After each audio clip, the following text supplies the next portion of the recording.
Cool kit. All right. Speech is so good. Love the speech. Amazing job with the speech and the 5 second moments guiding people through this journey. What you submitted for this course, the story, garbage.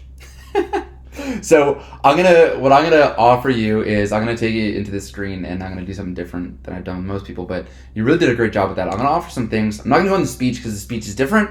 Keynote speech, it's a different delivery, audience, like it's a whole different thing you're doing, and I'm not really gonna mess with that. Though I think what I want to do is take that and tell you how I would think about telling your story in 3 acts, and I think some of the tips might enhance your speech a little bit. But I don't really want to take anything away from the speech, though I might mention one thing. The one thing with the speech is you do mention those things like what do you say? Where it's like reminder. Oh fuck! What was the thing? Reminder: you don't have to have it all planned out before you take the leap.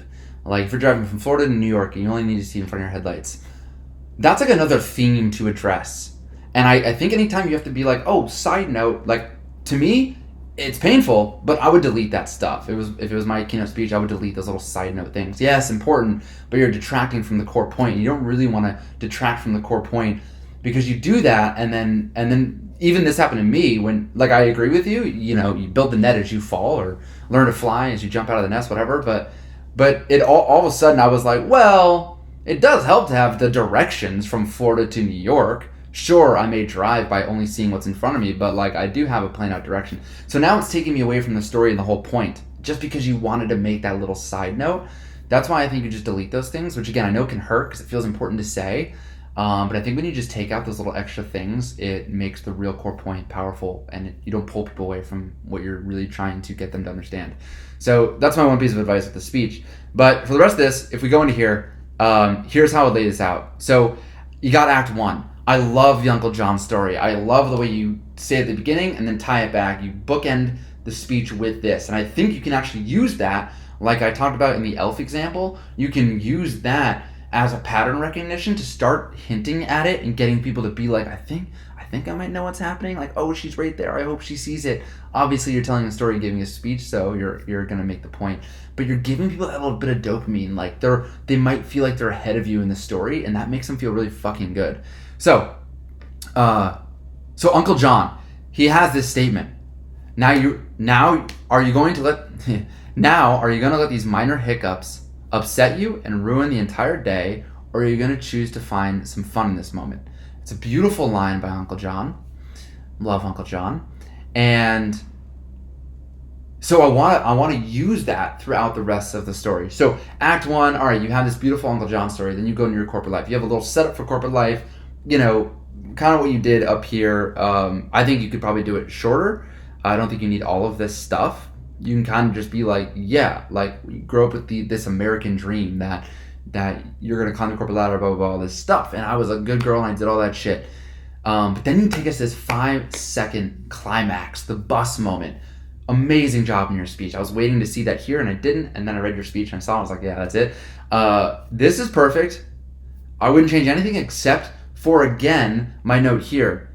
Can you hint at the new myth or refer back to Uncle John? Bring up the fact that you have no other option. This like idea that happiness is a choice, but you didn't see it that way. And am I going to let the minor hiccups ruin my life? Like, I don't know if you would say it then, because I wouldn't call the desire to stand in front of a bus like a minor hiccup. But maybe you work in a way that's kind of like that. And by the way, I want to point out what I had here highlighted in blue. Your new myth. There are so many pathways to a successful life, and I get to decide what that looks for me. And what does Uncle John say? Or are you going to choose some fun in this moment? This idea of choice and decision seems so important. That in that bus moment, I don't remember exactly how you told it, but if there's a moment at the end of it where you like the bus kind of blows you back, and you kind of have this moment, like, actually, I'm going to pull it up real quick. I'm going to pause this 1 sec. Okay, so if I go back to this bus moment, like in your recap of like, how the hell did I get here? That's where I would make a statement of like starting to build those patterns in, where it's like, how the hell did I get here? But instead you would say something like, how did I choose this life for myself? And obviously the whole thing is that you didn't choose it, but you don't realize that yet in the story. But by using that language, and you see my point is like you start the repetition of like, Uncle John said the word choose. Now you're saying, how did I choose this? And if you keep that going throughout, and I don't know if it's choose, but I'm just offering this to you to like, this is something you get to play with. But is that word like choosing? How did I choose this for myself? And then you start the questioning, you know. And then I have this note here, sunk cost fallacy, which seemed really important to me. I remember when we were working together, you told me about the sunk cost fallacy. You were the first one to tell me that phrase. And I think a lot of people have that. Like, I can't choose anything different because I've already sunk all of this work into this thing. I think there's something there and maybe something you could play with, but I'll just throw that out and I might come back to it later. Okay, so then Act 2, you know, then you go into COVID. If I'm telling you a story, I'd be like, all right, the bus moment happens. It's like, all right, then 2 years later, I'm, 20 years old, and COVID happens. Blah, blah, blah. I think this conversation with your dad is beautiful and really important. It's a nice mini 5-second moment you can have in Act 2. But then there's a lot of other stuff that's happening. I don't remember the course for everything. There's potentially a lot of stuff that I wouldn't necessarily feel like I need to share in the story.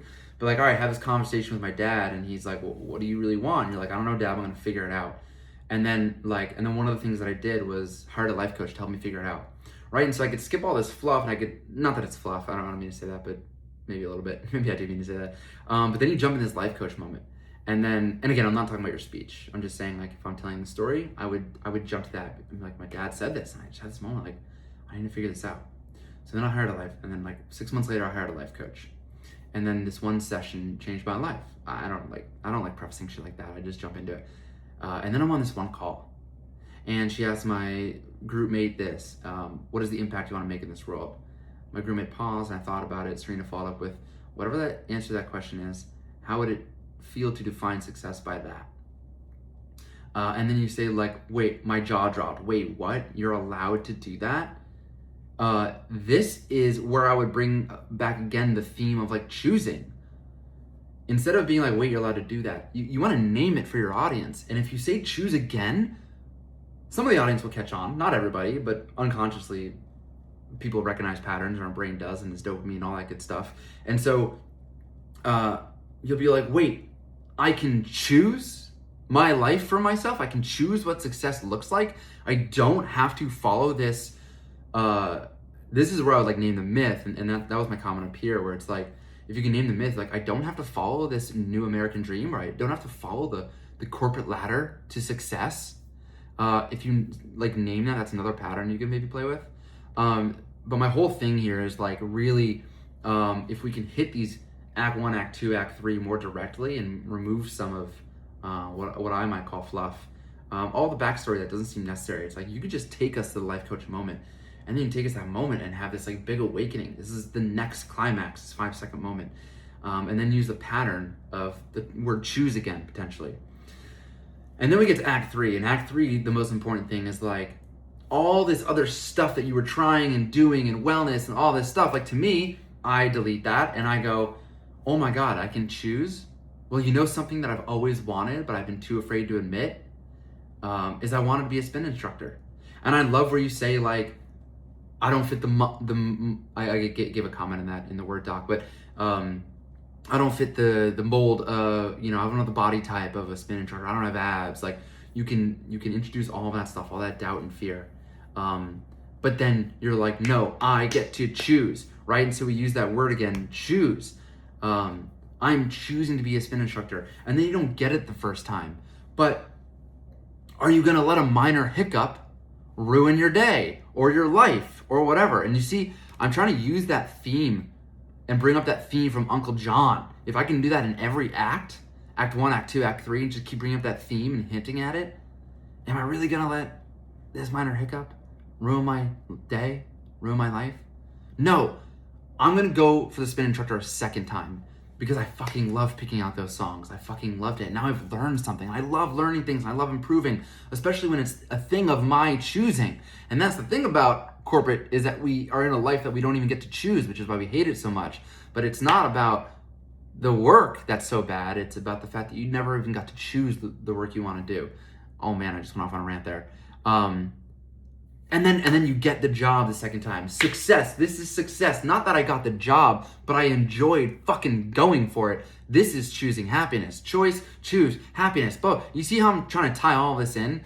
And then I think I just wanted to call out, I think the way you finished it could be so much more impactful than how you kind of did this. Like, you kind of did, I think a lot of people do this. It's like this classic, what we learn in English class. It's like 5-paragraph essay, conclusion. I'm going to introduce the conclusion. Rather than all these years later, I finally understand what John was trying to teach me. Instead of saying that, you just jump right into it. Like, the joy I feel from positively impacting my writers is priceless. And then your transition just becomes, you just kind of jump into it. Or you go like, it's like Uncle John said 20 years ago, whenever it was, 15 years ago.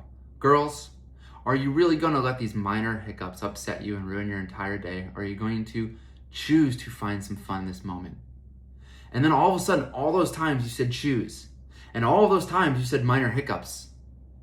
And then you repeat that quote at the end. You bookend it with that quote. People go, oh my God, happiness is a choice, right? And that blows their mind. And then you say, this is what my life has become. This is the new myth. Yeah. I would probably take this out and say, this is what I would say up here. Whoops. Oh boy. I'm going to put this here. Okay, this is enough. You kind of state, so you say like, I got the spin class. This is what I realized.